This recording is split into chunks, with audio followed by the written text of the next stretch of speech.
The silent watchers, the great hall of the Galactic Trade Council, buzzed with the voices of 100 different species. Ambassador Krell adjusted his compound eyes as he reviewed the sector reports on his tablet. The insectoid diplomat had served on the council for 40 years, but today's discussion would cover territory he found deeply unsettling. The human sector remains a dead zone, announced Therix, his reptilian scales shifting from green to amber as he spoke. 300 years since the plague wiped them out, and still nothing grows there. The radiation levels have finally dropped to safe levels, but the psychological impact on shipping lanes continues to affect trade. Council members from 12 different species nodded in agreement. The humans had been a small but promising member of the galactic community. Their sudden extinction from a bioweapon that had somehow escaped containment had shocked everyone. The entire human sector, once home to 15 thriving colonies, had become a monument to tragedy. Perhaps it is time to officially redesignate the sector, suggested High Chancellor Zephyr, her feathered crest rising slightly. Other species could benefit from those mineral-rich asteroids. The mourning period has lasted long enough.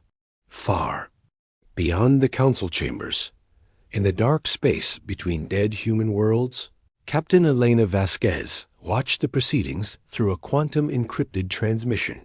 Her ship, the Ghost Runner, had been monitoring galactic communications for months. Elena was a tall woman with dark hair and sharp eyes that missed nothing. She had been born on New Geneva, one of the hidden human colonies that the galaxy believed had never existed. "They want to give away our worlds," she said quietly to her second-in-command, Dr. Marcus Chun. The scientist was younger than Elena, with gentle features that masked a brilliant, tactical mind. 3 centuries of letting them think we were dead, and now they want to parcel out our territory like it was never ours. Marcus studied the readings on his console. The stealth systems are holding perfectly. They still cannot detect us even at this range. A ghost protocol has worked exactly as designed. He paused, looking at Elena with concern. "But Captain, we cannot stay hidden forever. The Council is right about one thing. Our colonies need those mineral resources. We are running out of time." Elena nodded grimly. The truth was far different from what the galaxy believed. The bioweapon that had supposedly killed all humans had indeed struck their colonies. But it had not killed everyone. Approximately 30,000 humans had survived in deep space installations, asteroid mining bases, and research stations. Over 3 centuries, they had quietly rebuilt their civilization in the shadows. The survivors had made a collective decision to remain hidden while they grew stronger. They had developed new technologies, established secret colonies, and built a fleet that could rival any major galactic power. The galaxy thought humans were extinct, and the humans had decided to keep it that way until they were ready to reclaim their place. "Incoming transmission from command," reported Lieutenant Sarah Park from the communications station. "Admiral Kane wants to speak with you immediately." Elena straightened in her chair. Admiral Sarah Kane commanded the hidden human fleet from their main base in the Kepler asteroid field. If she was calling now, during a council session, something important was happening. "Captain Vasquez," Admiral Kane's voice crackled through the secure channel, "we have a situation. Our long-range sensors have detected a Zephyrian mining fleet moving toward the old human colony of New Earth. They are planning to strip mine the planet for rare metals." Elena felt her heart rate increase. New Earth had been humanity's first colony outside the solar system. It was also where most of their war memorials and cultural sites were located. The planet had been abandoned after the bioweapon attack, but it remained sacred to every surviving human. "How long until they reach New Earth?" Elena asked. 72 hours, Admiral Kane replied. "The Council vote on sector redistribution is scheduled for tomorrow.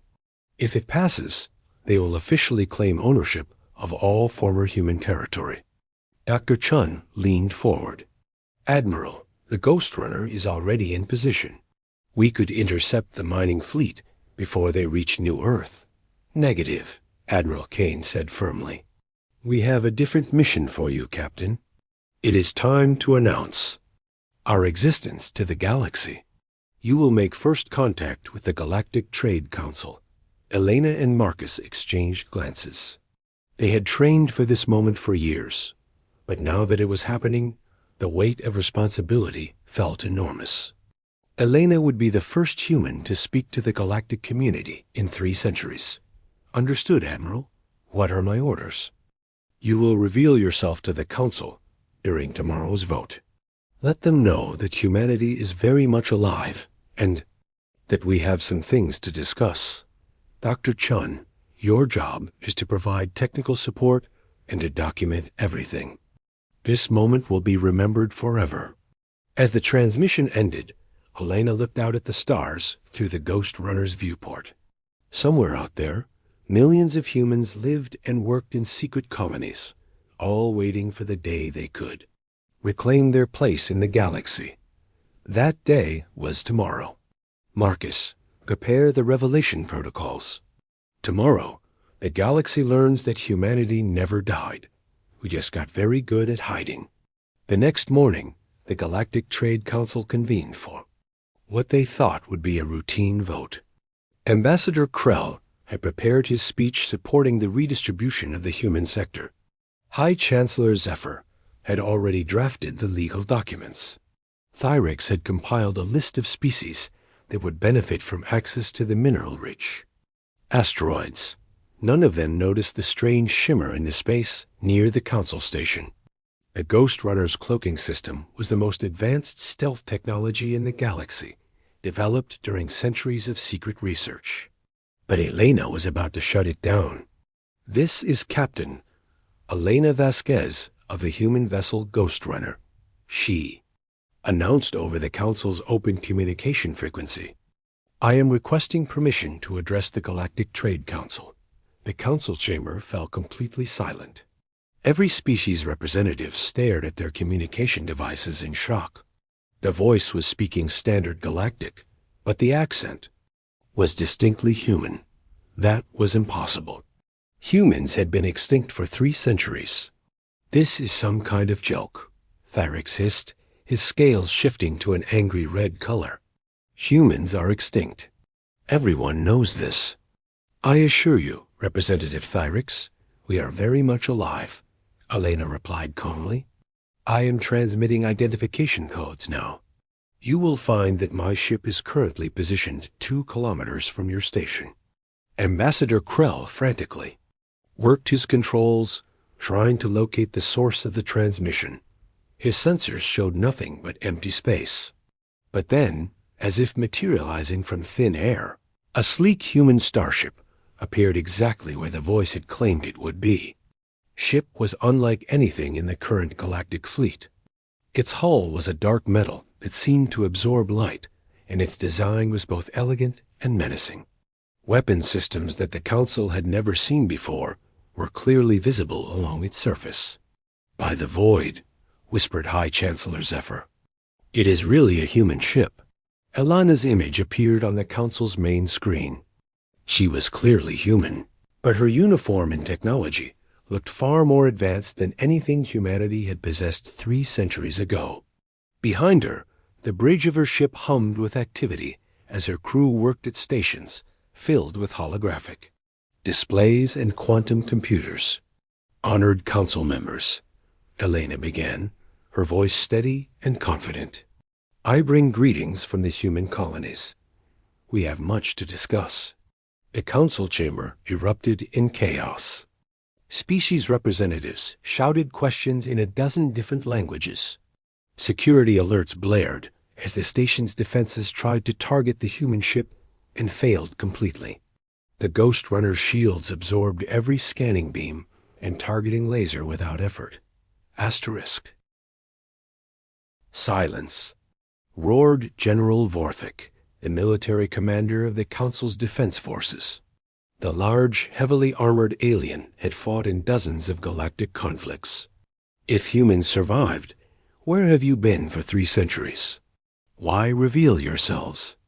Now? Elena's expression hardened. We have been watching, General, learning, growing stronger. We survived the bioweapon that was supposed to kill us all, and we decided to rebuild in secret. We have been waiting for the right moment to return. And that moment is now? Asked Ambassador Krell, his compound eyes reflecting a mixture of fear and curiosity. The moment is now, because you are about to give away our territory, Elena replied. New Earth, New Geneva, the Kepler colonies. These are human worlds. They belong to us, not to whoever votes to take them today. Dr. Chun stepped forward on the screen. We have documented proof of human settlement and development of every world in the human sector. Our legal claim predates the current galactic charter by 2 centuries. Thyrix's scales had shifted to a deep purple color that indicated extreme agitation. You cannot simply appear after 3 centuries and claim territory. The galaxy has moved on. We thought you were dead. We were never dead, Elena said quietly. We were just waiting for the right moment to come home. That moment is now. The transmission ended, leaving the council in stunned silence. Outside, the station, the Ghost Runner remained motionless, its weapons powered, but not aimed at anyone. Elena had delivered her message. Now the galaxy would have to decide how to respond.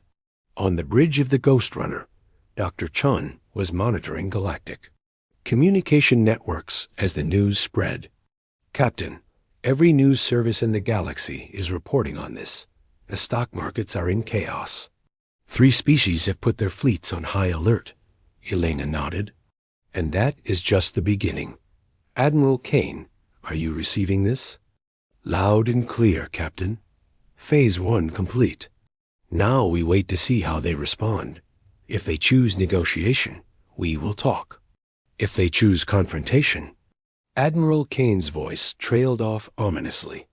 Elena looked out at the stars once more. 3 centuries ago, humanity had been a small, vulnerable species that had almost been wiped out. Now they were something entirely different. The galaxy was about to learn just how different. Marcus, send a message to all human colonies. Tell them the waiting is over. Tell them we are coming home. The reckoning the emergency session of the Galactic Trade Council had been called within hours of Captain Vasquez's revelation. Representatives from every major species had gathered, their faces showing mixtures of shock, fear, and anger.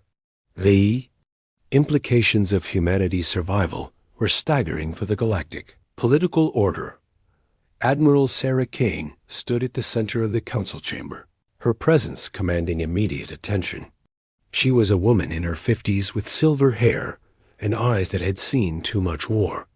Behind her, a holographic display showed the true extent of human civilization. Dozens of hidden colonies, asteroid bases, and orbital stations scattered across what the galaxy had thought was dead space. 3 centuries ago, Admiral Kane began, her voice carrying to every corner of the chamber. Humanity was betrayed by species we thought were our friends. When the bioweapon struck our colonies, we sent desperate calls for help. Medical supplies, evacuation ships, anything that could save our people. High Chancellor Zephyr's feathers rustled uncomfortably. She had been hoping this conversation would not happen. Admiral, the galactic response to the plague was immediate and comprehensive. We sent aid as quickly as possible. You sent aid to 3 colonies, Admiral Kane replied coldly. You abandoned 12 others because they were considered too dangerous to approach. 30,000 humans died, waiting for help that never came. The chamber fell silent. Ambassador Krell's compound eyes dimmed as he accessed historical records.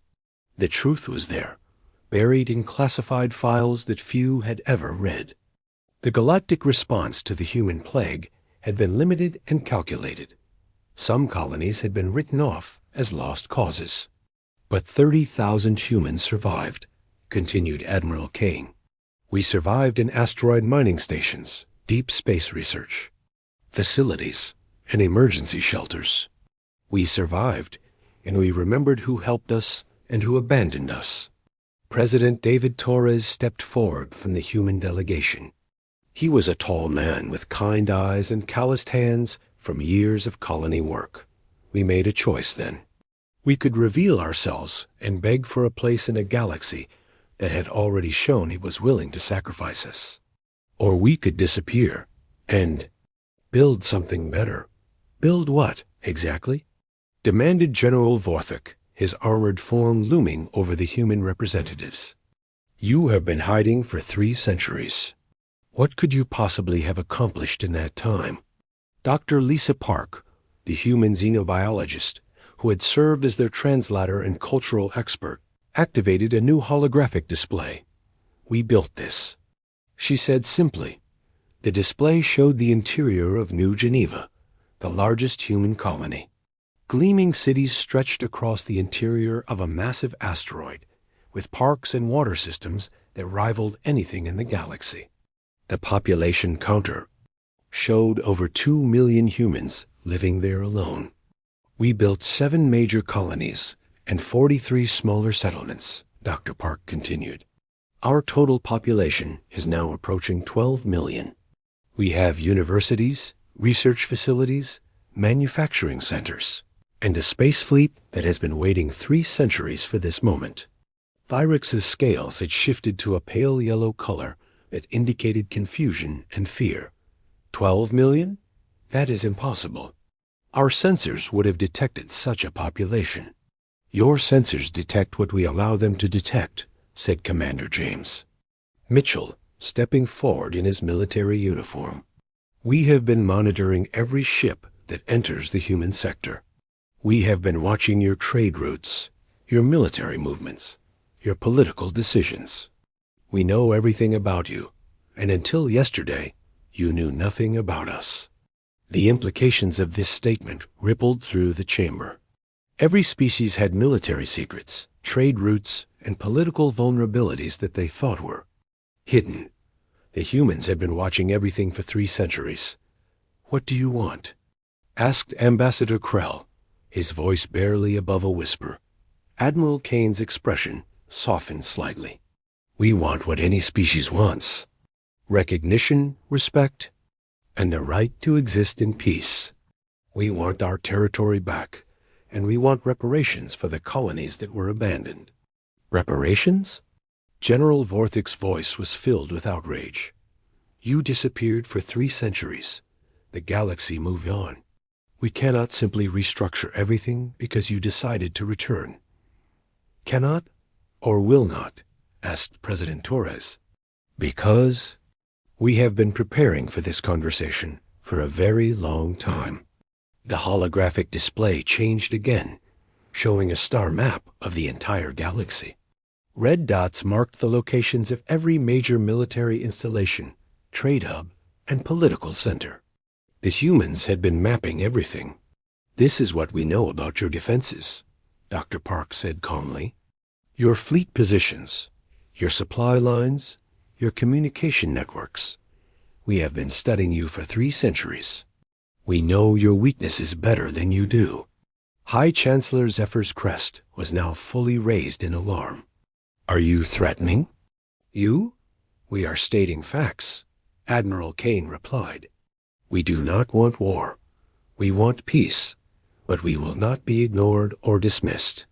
Humanity has returned, and we will be heard. The chamber erupted as species representatives began arguing among themselves. Some called for immediate military action against the human colonies.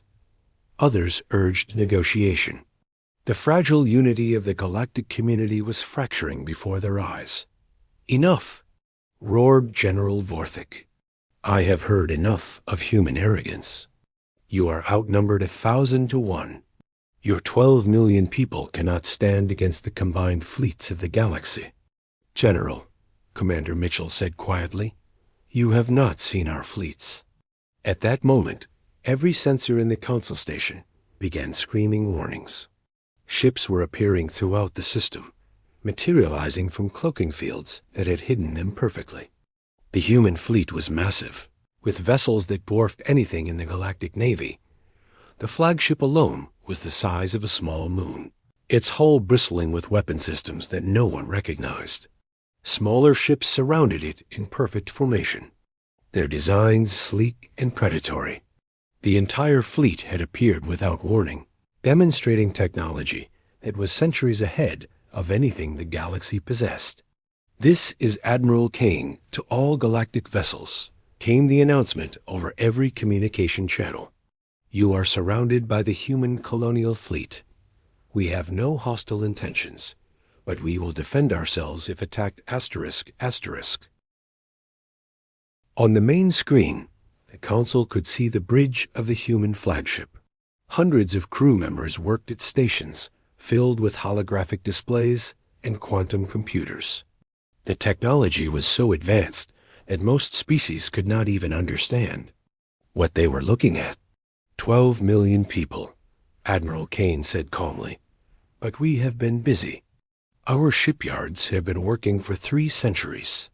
Our technology has advanced beyond your imagination. We do not need to outnumber you, General. We just need to be better than you." General Vorthik was frantically receiving reports from his fleet commanders. Every ship that tried to target the human vessels found their weapon systems disabled by some kind of electronic warfare. The humans were not just blocking their attacks. They were taking complete control of galactic military systems. "This is impossible," Thyrix whispered. 3 centuries is not enough time to develop such technology. It is when you have the best minds of an entire species working toward a single goal, Dr. Park replied. "Survival makes people very creative. We have had 3 centuries to think about this problem. We have had 3 centuries to prepare." President Torres stepped forward again. "We do not want to rule the galaxy. We do not want to conquer anyone. We want our place at the table. We want our territory recognized. We want reparations for the colonies that were abandoned. And we want guarantees that what happened to us will never happen again." "Ambassador." Krell was the first to find his voice. "What kind of guarantees?" "A seat on the Galactic Trade Council," Admiral Kane replied. "Permanent human colonies in the human sector. A formal apology for the abandonment of our people. And a mutual defense treaty that ensures no species will ever again face extinction alone." The chamber was quiet as the representatives considered these demands. Outside, the human fleet waited patiently, their advanced sensors monitoring every ship and station in the system. The demonstration of power had been overwhelming and precise. "The Council will need time to consider these proposals, High Chancellor," Zephyr said finally. "Of course," President Torres replied. "But while you consider, remember that we have been patient for 3 centuries. We will not be patient much longer." As the human delegation prepared to leave, Admiral Kane turned back to address the Council one final time. "We came here today not as conquerors, but as the rightful heirs of human civilization. We survived when you thought we could not. We thrived when you thought we were gone. We returned when you thought we were nothing but history. The galaxy believed humanity was extinct," she continued. "Today, you have learned that we were never gone. We were just waiting for the right moment to reclaim our place among the stars. That moment is now." A human delegation departed, leaving the Council in stunned silence. Outside, the massive human fleet began to disperse, but not before every species had gotten a good look at their technological superiority. The message was clear. Humanity was back, and they were no longer the weak species that had almost been wiped out 3 centuries ago. In the weeks that followed, the galactic community struggled to adjust to this new reality. The human colonies were officially recognized. Reparations were negotiated. A formal apology was issued for the abandonment of human worlds during the plague. But more importantly, the galaxy had learned a valuable lesson. Sometimes the species you think are gone are simply waiting for the right moment to return. And when they do return, they might be stronger than you ever imagined. The human sector was no longer a dead zone. It was home to 12 million people who had spent 3 centuries proving that humanity would never again be victims. The galaxy had believed humanity was extinct, but they had been wrong. Humanity had simply been preparing for the day when they would reclaim their rightful place among the stars. That day had finally come. Asterisk.